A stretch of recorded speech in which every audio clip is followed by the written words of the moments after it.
Good morning and welcome to Frontiers of Knowledge segment of Dr. Lamba's Awakening Code. In this word, we are often deluded, flooded with terms that seem to be having such an impact on us that we forget the real purpose.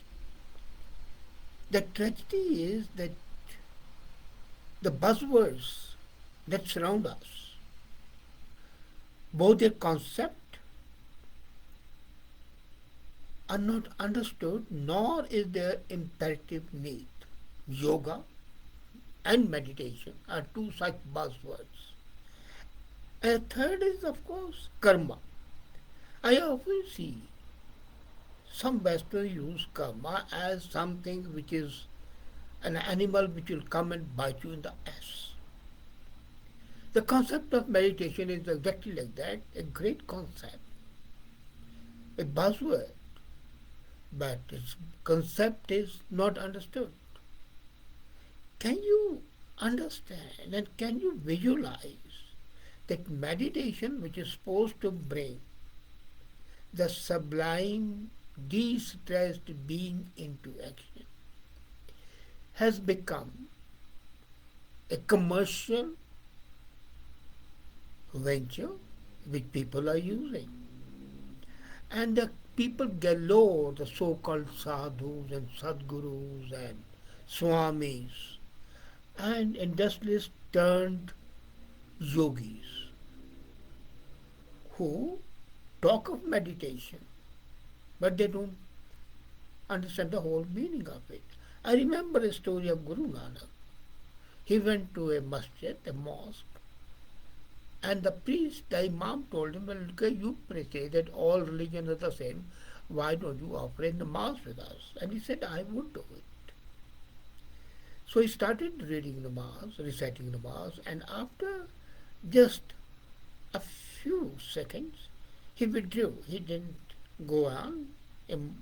Namaz was over, and imam said that you were supposed to offer namaz, and why did you not? Why did you stop midway?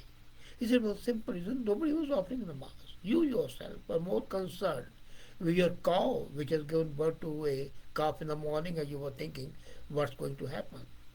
The second one was thinking about the flooding of his fields because he has left the well running. So whom do I join in this Jamaat namaz? Jamaat is the class. So I went to, same is happening to meditation. People don't understand the real meditation purpose, and they think that only with the eyes closed, sitting in a lotus posture will bring you all the fruits of meditation. I agree, it's intuitive for the human beings to expect great rewards at the end of the great efforts. And the few who do attempt to get into intense meditation practice, especially those of the South Asian origin like Kulandani, Yoga, Vipassana, sometimes do so in the expectancy of being transported to a state of transcendental bliss, a state of rapture, ethereal experience, or special powers.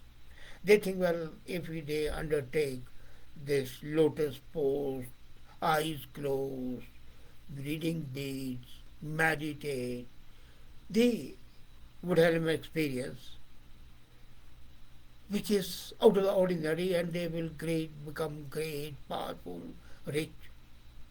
A persistent meditator may have added sometime experience in any or all these practical ways, but then that's not meditation. That is your greed for the material beings coming in the forefront. It's a great mistake to consider these extraordinary experiences as a goal of the meditation. Goal of the meditation is not transcendental bliss, it's not rapture, it's not ethereal, nor is it material progress. As a matter of fact, it is the experience which people talk about that makes up the meditation hoax. and the meditation experience, which is a great experience. You can meditate without sitting in the lotus position. Sitting right on the chair, you can meditate, and that is fixing your attention on something. It need not be Om or God or Vaheguru or Allah, no way. You are looking at a nice flower and you keep thinking on that, and that's meditation. A blade of grass can send you in raptures. Same is good. Look at a beautiful car, a nice Cadillac, a Ferrari, a Rolls Royce, and you think about it, and that's meditation. Basically, putting all your attention on one subject, unmindful the others, is meditation. And what the thing is, that when they meditate the way they do, because hundreds of the myriad experiences and thoughts come into the mind to make this meditation a hoax, that amplifies, increases the craving for prayable experiences, and that what does it lead to? Disenchantment. Or an imposter design, well, I meditate for 1 hour every day. You don't meditate for 1 hour, you meditate all the time. It's a part of your everyday life, everyday experience. There are many of us who wouldn't like the power to change the way things are. Everybody wants to change it. But we forget that all of us, even if occasionally, come to emotions like irritation, jealousy, sadness, and anxiety. And if you are meditating all the time, you will neither be jealous, nor sad, nor happy, nor anxious. You will be in a state of peace of mind. As Milton would say, calm of mind, all passions spent. I've seen the old people, and many people of my generation, the elder to my generation, younger, they go to a temple, a gurdwara, a mosque, and inside they think that they are established, and outside they come. And while they are talking in a bliss, they are not only lost in the transcendental beauty of it, but then they are keeping their ears and eyes open, and it's just a mask. As a matter of fact, this is quite an aid into imposing yourself as something, somebody very religious, very ethical. It helps you build up an imposter syndrome. All of us labor under the belief that it's the people in our life, the object we own, and our interaction with them that causes negative emotion that makes us so happy. We seek happiness. We forget that we do not earn money to buy necessities of life. No.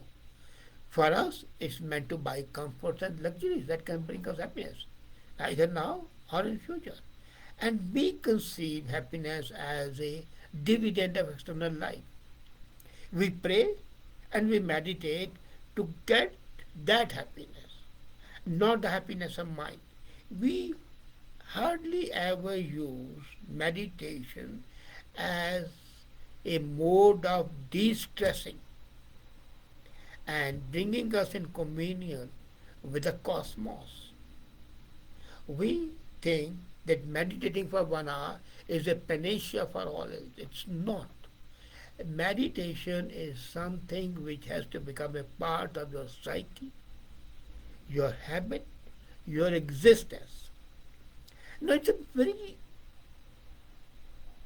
puzzling to me, and it's paradoxical because most of the people will agree that negative emotions make us unhappy and they emanate from the mind. Now, when you are meditating and your mind wanders, is it meditation? Outwardly, physically, you may look like you are meditating, but you are not. A great deal of attention, a great deal of your energy is devoted to physical, material health, maintaining relationships, and the mind receives the least grooming and attention.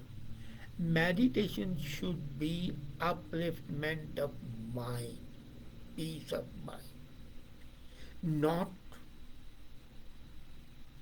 to show your greatness or your sagacity or your ethical value. As a matter of the moment, you go into meditation, and the best meditation I saw ever, and I see ever, is when these, fakirs at the Sufi shrines, they sing, and their singing, according to most of the people who meditate, is not meditation. That's a real meditation because they're concentrating. Meditation is essentially concentrating on one aspect. And when those fakirs, while singing, go in a state of halal, halal is that intoxication of the communion with the God, or with the thoughts, or with the ideas. They are forgetful of everything. That's a real meditation. And that makes us much better human beings than anybody else can be. Now, the problem is that these promoters of, or the traders of meditation, use it as a commercial enterprise. In reality, meditation comes in a myriad flavors, each with its technique, but there's one common underlying concept, and that is to bring the mind to a single pointed focus. That's it. You start looking at a stone, at a frame of a candle, keep looking at it, and just think of that only. And that is meditation. The purpose is to stabilize the unstable mind, not to seek communion with the nature, no way. Not with communion would come once you are focusing. What we think is that ends justify the means only. So, a stable, controlled mind can cause to generate controlled thoughts. And the meditation as it is, the way we talk is, doesn't do that. An individual who was a victim of his or moods has to emerge as a controller of his life. The moods, the swings of them, are not to control you, but you are to control them. And it's easier said than done. Indeed, anyone who begins to meditate quickly realizes that it's difficult to keep the mind wandering. You can't focus it. A form, a name, an object, a sound, a breath, and anything of these, and your mind seems to slip away unnoticed, leaving you mentally frustrated. So sitting down with the eyes closed for even 30 minutes turns out to be much more difficult than it would be with someone who has never tried it. It's very difficult to sit for 30 minutes and you don't do it. Keeping the mind focused even for a brief time is an achievement. And that can come with meditation. That's why I don't use the word meditation. I use mindfulness. Because mindfulness is something which you can do doing anything without adopting any posture, without doing anything specific. The moment you formalize a process, you take away the real worth of that. I was reading a book, The Varieties of the Meditative Experience, Daniel Goleman. Now, I was quite impressed by that. He examines 12 types of meditative practice. One, of course, I've talked to you, Sufism. The second is the Jewish Kabbalah. There are many more. But when you are in Kabbalah, or you are indulging in Sufism, or even if you go to Golden Temple and listen to Kirtan, forgetful of everything, that's meditation. The meditative music is so intense that the serious practice like Vipassana and Kundalini Yoga pale into insignificance. I agree, Vipassana and Kundalini Yoga need a lot of sustained effort. But you and I don't have that much of time or energy to waste on that. So visualizing, meditation music and other techniques are available. And that's what happens. That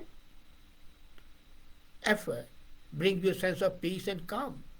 They do not need a great investment of time or a high level of commitment and can be practiced anywhere, everywhere, anytime, whichever posture you are. You are running, you can meditate. Because it's just focusing your mind on something. People say, don't stare at that girl, for example. Why not? Stare at that girl and consider that girl to be the epitome of beauty expressed, prepared by nature for as a part of a life. So when you focus on that, the beauty of the girl comes out of the carnal desire and becomes the beauty of the God. And that's why you have seen that all the great poems, the man, the writer, the gurus, consider them to be women. And the state of meditator who loses himself in the enjoyment of extraordinary experience, nothing can be better than the story of sage Vishwamitra. He gave up his penance, distracted by the charm of celestial nymph Manika. So, all the meditation of Vishwamitra goes away, the Manika comes to him with a charm. Because his focus was not there. You see, when you withdraw yourself from life, sit in a corner of a room, burn incense, close your eyes, then you're not a normal human being. So real meditation would be lead a normal life, live a normal life, and then retain your attention, focus on one item. Meditation is a hoax if you expect it to bring anything extraordinary. If anything, I feel that it should make one thing with being ordinary and should rid one of the craving to be extraordinary. Don't try to be extraordinary. And then you are meditating because you are one with the whole world. You become a part of the cosmos. Your thought is so controlled by you, as if a mind of itself can make a life of heaven out of hell and hell out of heaven. So don't let it make hell. And this, basically the way you meditate or go to temples, gurdwaras, churches, is a sign of imposter desire. You want to show off your piety, your piousness. And meditation then loses all meaning. It's not a commercial thing. It's a part of your thought process, your psyche, your second nature. And if that is there, it's great. Otherwise, it remains a hoax, a cover-up. Think about it. Thank you.